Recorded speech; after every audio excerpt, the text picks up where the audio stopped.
What's going on guys, it's Ekiko Series 6 here, welcome back to another video. If you haven't already guessed by the title, yes, I did just pass my driving test. I actually passed it a few days ago now, but I'm recording this video a bit later. I actually got the license as well a few days ago in the post, which is really cool. So yeah, the test was at 10 and 4 am, so I had to wake up at 6 am because my instructor was coming at 8 am. It gave me like an extra 2 hours practice before the test. I did it at Greenford Test Centre in London, which, if you didn't already know, has one of the lowest first time pass rates in the city as far as I know. It's around something like 38% I think. Another weird thing is that this test centre for some reason doesn't have any parking or anything. It's just a tiny room with no bathroom as well, and you have to start the test from the residential area opposite the test centre, as you can see here. These are all my driving faults, or minors as they used to be called, which I will talk about in a bit. Firstly though, I want to mention that this wasn't my first time doing the test, it was actually my third attempt. I did record it this time using this Lashcam camera I got. Unfortunately though, it only recorded like the first 30 minutes. The last 15 to 20 minutes of the test, I don't know what happened, but it just switched off for some reason, which I am really annoyed about. I think it probably overheated or something because it has happened before. But yeah, my first test in January flopped because I didn't anticipate a lady wanting to use the zebra crossing, and then the examiner slammed the brakes. Apart from that, the test was fine pretty much. But at that point, failing didn't even cross my mind because I was just so excited to pass first time.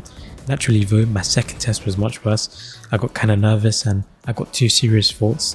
One was because I got too close to the parked cars on my left on this really tight narrow road and the examiner had to grab the wheel. My other fault was there was this car reversing I think on the main road. I kinda forgot exactly what happened, but I didn't slow down enough I'm guessing, and I saw the examiner, they were about to grab the wheel and then they didn't.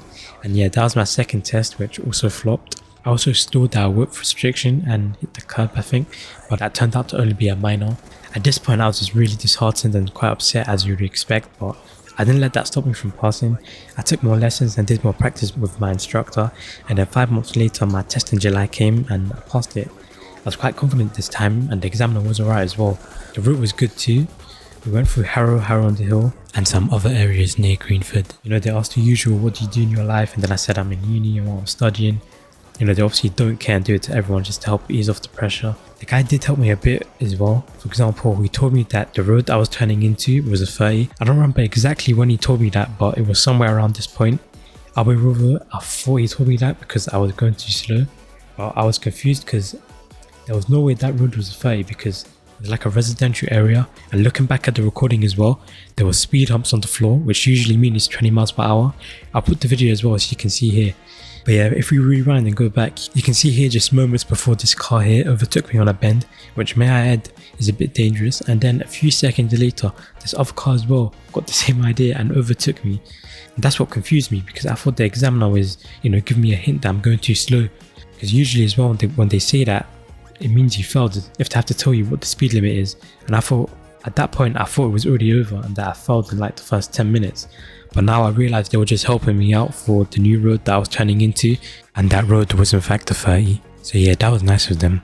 Those two cars that overtook me though were just being silly and impatient in my opinion, and like I wasn't even going that slow as far as I could tell. So yeah, I don't know why they did that. And you know, throughout your entire time as a learner, you are going to encounter people like that, so you just got to be careful and not let it get to you, and make sure you always check your mirrors when changing directions, because I'm guessing I could have potentially failed here because of these two other cars if, let's say, I didn't check my mirrors and moved over to the right. Especially here, this road was quite narrow and it was silly of this guy to overtake with the parked cars on both sides in my opinion. And you see this minor here I got for use of speed.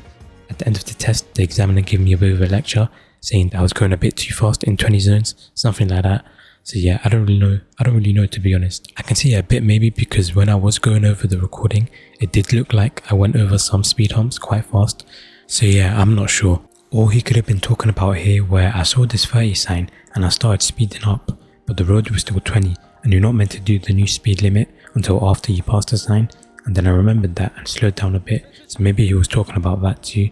I also got overtaken again at this temporary traffic light, and you can see here I think I changed the gear to too early because it was a slight hill. You can see how far ahead the car in front of me gets as well, because at this point I'm pressing the gas pedal and not much is happening, but eventually I begin to pick up speed, and then all of a sudden the traffic light changes to amber and I'm there quickly thinking, should I go, should I not, should I stay? And then last second I decided I'll play it safe and I just decided to wait. And then yeah, I just see this car on my right come right past me, just zooming past.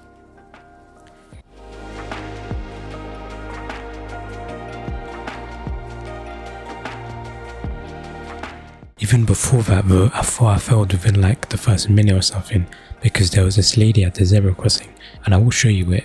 And like, I don't know how, but I didn't even see her until I was on the zebra crossing.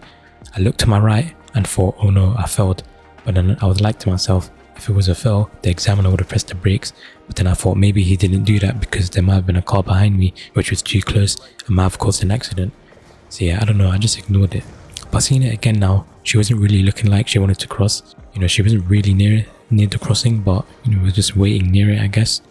I do think I got very lucky with timing though, because if you look closely, you can see at like the last second, as soon as I passed her, she like changes direction and it looks like she's about to face the zebra crossing to try and cross, because she's also looking at the cars to her right. So yeah, I think I got very lucky in that situation.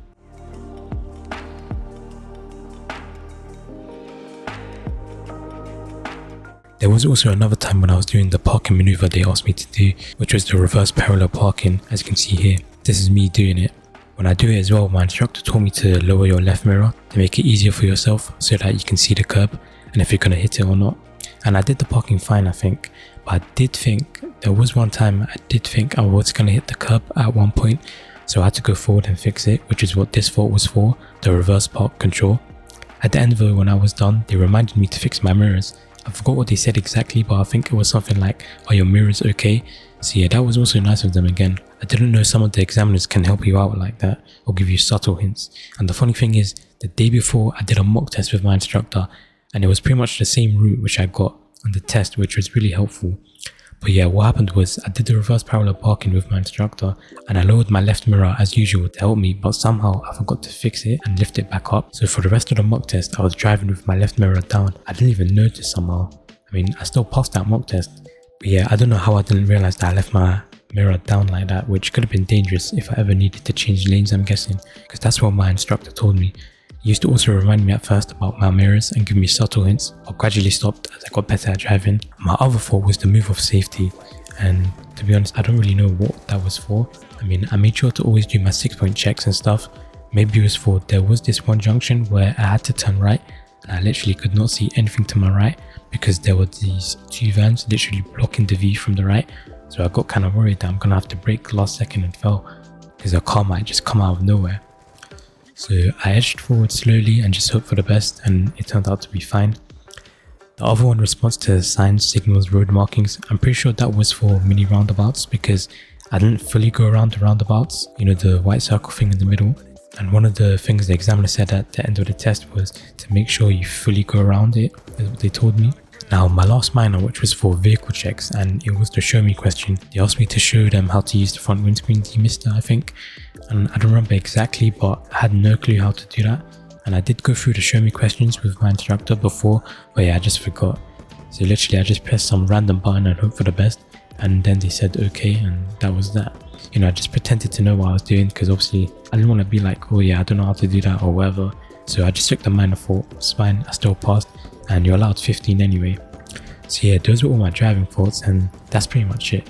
Unfortunately though, the camera didn't record the last 10 to 15 minutes of the test, which I am still very annoyed about. But not much else really happened as far as I remember. There were just a lot of roundabouts in general, which did put me off a bit because I was like, wow, okay, you know, another roundabout. I just did one. It just felt like these roundabouts were never ending. The situation here as well was a bit sticky. I had to slow down because of these builders, and then this van here, I kind of saw it last second, and then obviously had to wait and give it way.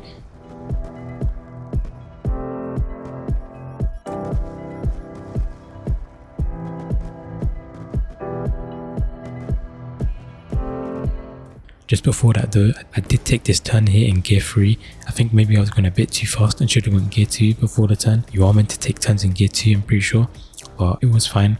I'm also pretty sure I gave too many reps for some hill starts as well, because I heard the engine get very loud and it was like 3,000 to 4,000 RPM when I was moving off a few times, and it was kind of awkward.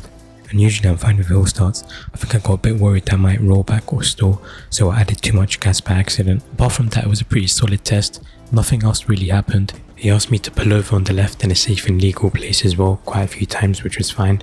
I had no problems with that. We drove back to the test center and I parked up. He told me to switch off the engine, and then he said, "Would you like your instructor to hear the feedback?" I said yes, and then he said, "I'm pleased to say that you've passed." I was just so confused. I said, "Oh really?" And he just completely aired me and started asking me for my provisional license, and I'll get the full license sent to me, etc. Because literally the whole time I thought I failed. I was just so happy. I gave the thumbs up to my instructor because he was still outside. And yeah, that was that. He drove me home, called my dad and told him the good news, and he was proud. And that was it pretty much. I actually just realized as well, I have this small 5-second clip from the end of the test after the examiner told me to pull up on the left and then said that I've passed. It was here when I picked up the camera to stop the recording, and then I realized it was off for some reason, and I pressed the on button, which is also the record button, to see what was going on. And then I was so confused because it started recording again. So I was like, was it even recording in the first place? It was only when I got home that I realized it only recorded around 5 minutes, then it just switched off. But yeah, not much I can do about that now, although I am still annoyed about that. But yeah, that was it pretty much. Hope you guys enjoyed the video, and thank you for watching, and I'll see you next time.